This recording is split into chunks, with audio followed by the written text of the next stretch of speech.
Hello boys, my name is Kuliyoshi and welcome back to my 100% playthrough of Hyrule Warriors Definitive Edition for Nintendo Switch. In the last video, we finally unlocked access to the ability to potentially get the best skill in the game to unlock Link's Master Sword's full power, which will allow him to become as powerful as possible. But first we need to get some KO stuff, and that's where this comes in. Because I do need some other stuff. Before I do this, let's just do probably the best beneficial thing I can get, which is use a bomb, which gives us the first item. Okay, so you just, it seems like when you change, after you finish most of the map, the game just keeps whatever powers you have active, which is kind of interesting. At first I thought, oh, both of them get reactivated, so I thought I had to use them both. I guess it keeps the attack damage increased permanently. Okay then. Well, in that case, the hammer is kind of life soon, but whatever.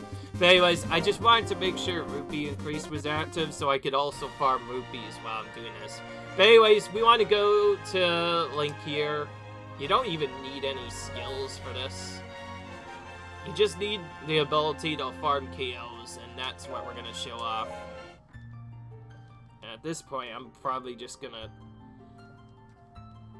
like, yeah, back out of my guide for now, because there's not a lot that you have to really do once you do finish this. So this is gonna probably be another short video because unlike some of my other videos that I usually go 1 hour, I like to keep these consistent.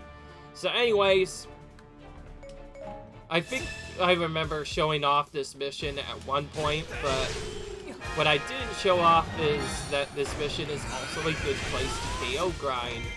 And to prove my point, I'm not going to use magic. In fact, since he's really strong, I am not going to use magic with Link at all. Because if I use Focus Spirit, that'll actually cause lag, and that'll be really bad. So I will prefer to just do other stuff. But anyways, so the main reason why we do this is, if you didn't notice already, this is one of the few missions in the game to have 3 special summoners. Not just like any summoners, the easy, cool ones that I actually like. And why is that, you say? Well, these summoners, rather than summoning troops and trying to overwhelm you with like special troops like they do in a storyline, they do nothing but just summon troops to you, which is actually convenient because we need as many KOs as possible, and there are 3 of them. That means we get to do a lot of KOs as a result of it. And the best thing of all is you don't really have to do much to spawn them. It's actually super easy to get them to appear. So the first thing we have to do, which is what we're doing right now, is to just kill all the other Goron captains in the area and make sure to keep the summoners alive. Otherwise, they could die easily due to them getting hit by a lot of stuff. They could die to things, so you want to make sure not to take out stuff. And each time you see that effect that they've summoned more soldiers, you just want to immediately slash them away. And for Link, he has by far one of the best AoEs to do, which is to just do this over and over again. So we're basically going to be doing this over and over again. We could actually do a faster version like that. The big spin is a little bit more effective at taking out massive moves. Essentially, the route I have planned, though, is I basically go here and destroy all of the enemies here first, and then quickly spin to get as many extras as I can. And then the trigger of this will automatically bring 2 more summoners into the field, who will then summon more troops near me. And the summoned troops are kind of unique. Rather than focusing on the enemy, our commander or other stuff, they'll go straight towards me because they seem to only really focus on my character, in this case, like So once they all spawn in, they'll just do nothing but attacks over and over again. And once you get to the end, you'll see that there are free summoners here. So just to make this simple, we'll check this just to make sure. As you can see, yeah, there's your proof. There's free summoners at once on this map, which is really cool. But anyways, if you wonder what I do, I always do a strategy to take out the troops here first, because these troops and the troops I'm about to take out both do actually move towards sometimes your commander, but mostly towards the base. So we're going for them first because we do not want our base to fall. But once you kill them off, there's no other captains left. So it's basically kind of a safety strategy like we do in other missions. We take out the commanders first, and then we just wait, because until a little bit later, we won't actually get any summoners. Of course, we can't go as fast as we possibly can to each keep, because we do still have the summoner thing. So in order to keep the summons going as fast as possible, we need to make sure we spin every time the troops appear, because that'll get more troops to appear faster. So whenever one of these does, we have to stop for a little bit and attack for a bit. At first it'll start very slow, but there are some cool strategies you can do. Depending on the route you can take extra keeps, and I will be taking a couple because, well, any extra troops is appreciated.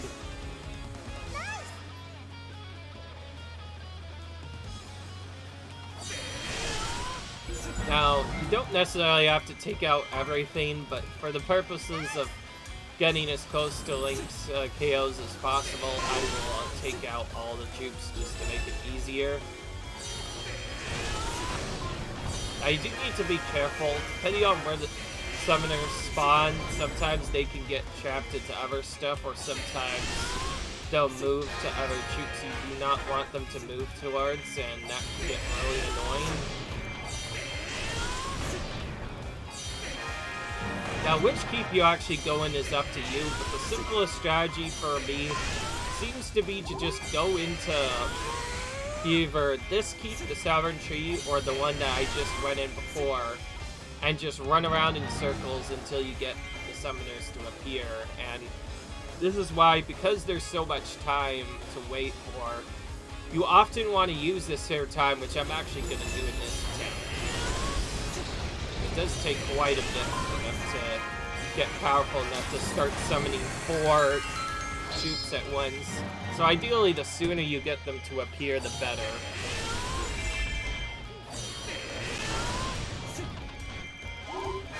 But anyways, once you start getting a lot of troops to summon, you just pretty much want to spin repeatedly until all of them are dead. Because once you start getting to 4, there'll be 7 other stuff. And also, make sure to ignore the keep trigger setups. Because of the way the game rolls, summoners will often go into keeps you already control. And if they do, your keeps will pretty much fall. That's a guarantee.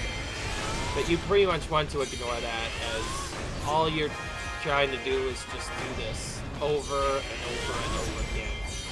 For the confirmation, somebody used this to get around 10k actually, KOs, in under 15 minutes, which is normally the game's limit for A ranking based off of time. That means if you time this right, you can get around 10k KOs and still get the A rank in a reasonable time. And because of the way this mission is set up, once you take out certain enemies, they will never catch your commander or your base. So by doing that setup, we essentially get a lot of free time to just move around and do other stuff. While there are sometimes enemy hoops that will potentially attack you in the form of raid captains, due to there not being any morale boosts, they'll be really weak for the most part, so they, for the most part, won't do anything. And even with the summoners themselves don't actually pose much of a threat, so they'll just take their keep, and then once they take their keep, they're kind of just going to remain there for who knows how long. Now, normally you'd want to defeat them to stop yourself to be overwhelmed, and that would make sense if they also summoned really strong captains after a little while, but they don't. They just keep on doing stuff over and over again. Now, if you're wondering what those two red troops are doing, those are the raid captains. So, now that they've taken one objective, they're going to go to the next one. But yeah, these raid captains are the only things you have to worry about. Everything else pretty much is a non-concern. And yes, because it takes a little while, you want to make sure that take out... Now, if you are wanting to take them out a bit quicker, there is a quick spin you could do, which I'm showing off right now. That'll sometimes take them out in one hit. But I prefer the wide spin because charging it up allows you to do way more of an area for that. But yeah, once you get into it, you pretty much are just stuck here spinning for like 5 minutes or whatever. And, of course, for fun, I'm going to show off this full mode at least once, just because, well, I want to show how effective this is. There is another video on this that shows this off as well, but this is me showing that it can also be used to unlock Link's Master Sword effectively, since Link's Master Sword is by far the hardest thing to attain in the game. This strategy is really effective, because trying to do other missions, they'll either be time-gated, take too long, or do other stuff.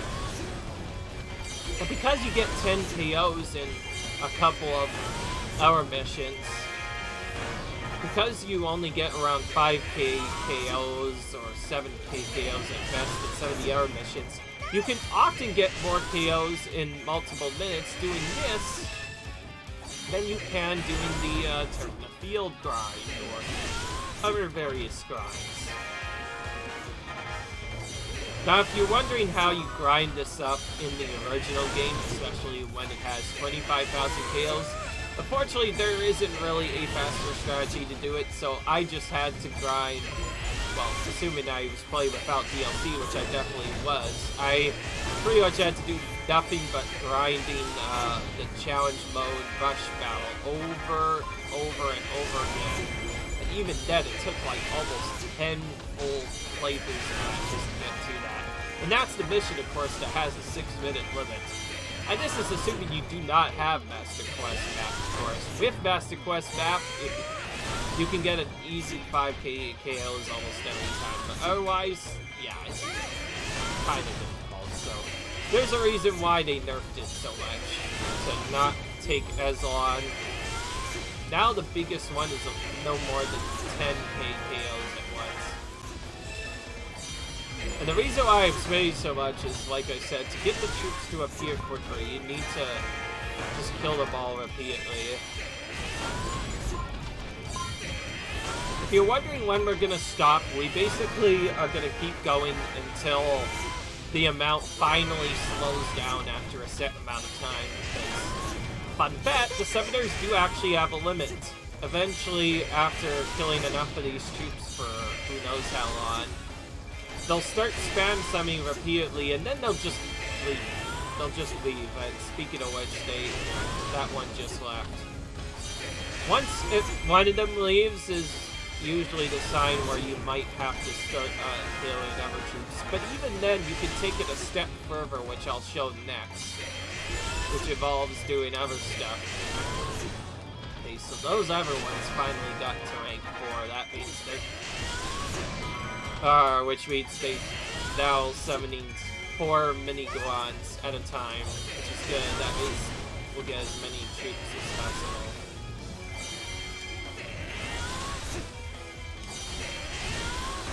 By the way, if you're wondering, I don't think using the regular spin is faster.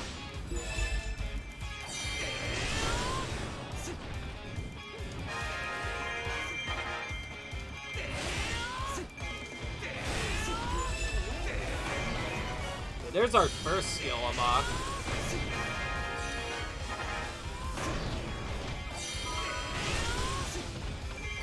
If you're wondering how to get the KO record, then this is a really easy mission to grind to get that, because, well, there's tons of stuff here. You can see, because I activated the rupee boost, I did so I could grind rupees alongside it.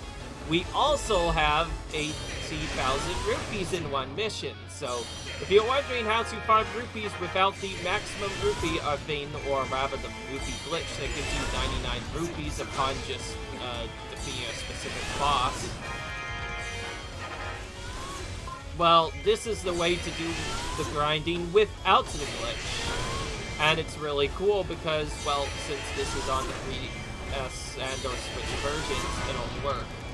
Because this is essentially a mimic of the 3DS version, this can essentially be replicated on the 3DS version with almost the exact good results too. So if you do play the 3DS, okay, so now we have to start actually running.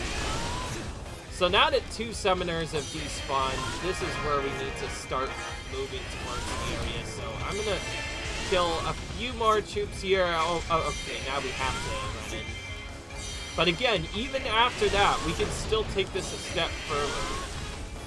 But there, as you see, are troops left. And so now let's take a look at it. As you can see, we are just under 13 minutes almost into the map. We have 9,300 KOs and just under 80,000 rupees. Yeah, that is a lot. And what's even cooler is we can do it a step further. Instead of taking Young Link out normally, if we just charge up and spin repeatedly, we can slowly hit him down along with it and get more other stuff. Obviously, when you start getting lesser troops, you want to start heading towards this area, and I probably would normally, but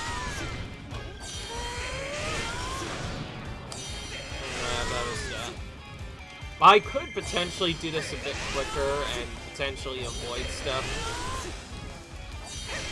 I figure I'd rather make my first attempt count and get as many troop KOs as I can because, well, the more I get, the better.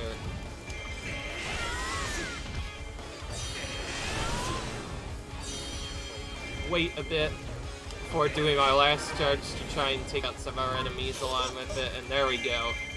So, just under 10 KOs, what appears to be just under 14 minutes. So, that just proves how effective this mission is. If you can get that many KOs, then you'll usually be able to get more KOs here than you can with other characters on the Termina Field map. The only reason a Termina Field map might be more effective is simply because it's also a good EXP grinding area, so you can grind EXP and that at the same time. Okay, so now for the important part. So let's take a look at that. After all those results, we have Evil's Bane already unlocked, and we almost have the second skill unlocked. And this is where the video is probably gonna end because, well, showing this mission more than once will probably get really boring for you guys, so I'll just skip to when I actually have the skill unlocked, or close to having it unlocked, and then we'll finish off the battle after that.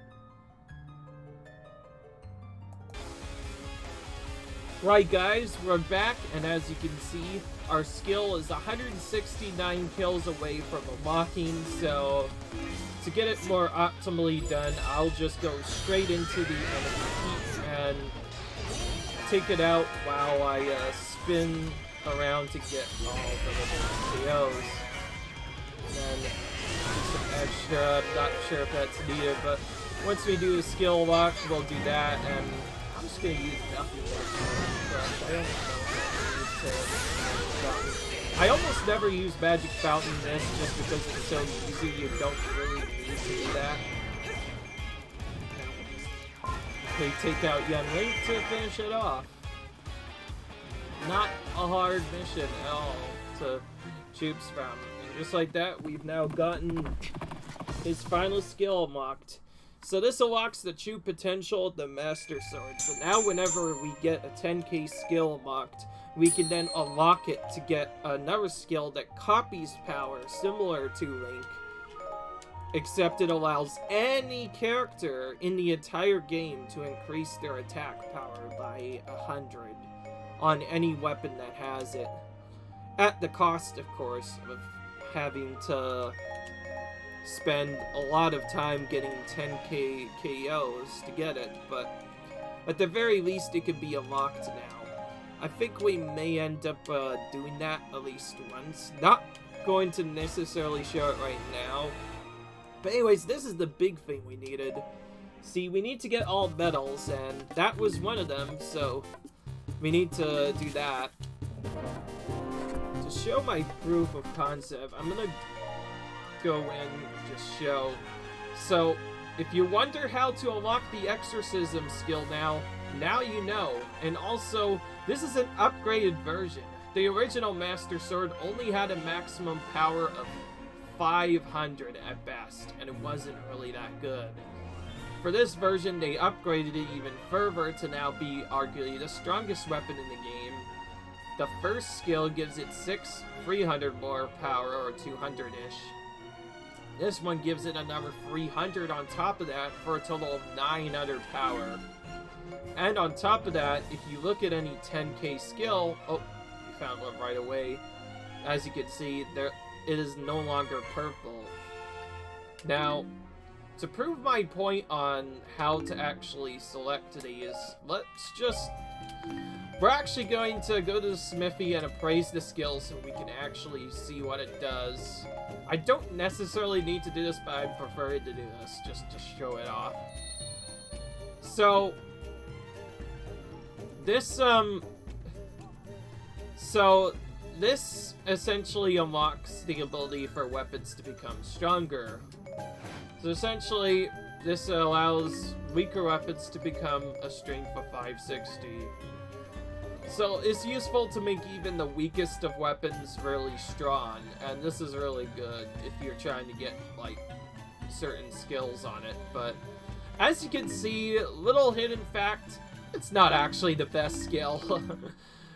Link's version is way better because it's just a generic power increase for him. With that, we have lots of medals now, but unfortunately not a lot else to do. I guess, as to keep the video from getting boring, I'll show my fairy skill progress, as well as I am progression. And I guess maybe try to do just a small bit of fairy progression. Maybe try and get some new skills. So I've been trying to work on getting some new skills, and I'll just show this off so I can show you what I've gotten. I have Extreme Crush, of course. Magic Lodge is always full. Material Master Plus. Food Master Plus, which increases the food drop light, which isn't needed because, well, when you do a specific effect, it automatically gives double food drops as part of using, like, that one drink at the apothecary. So this is essentially a useless skill, unless you also wanted to farm it more easily. And this is the same one, but for weapon skills. Nowhere really close to this.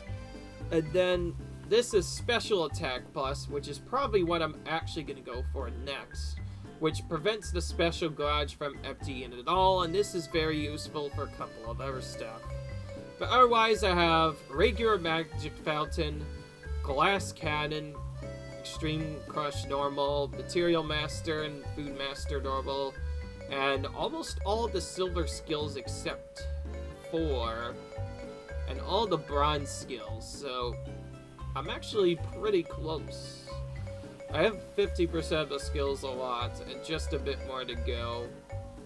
I will say unlocking all of these is pretty tedious, so most of the time you probably want to do it alongside some of the other modes, just to prevent it from doing other stuff.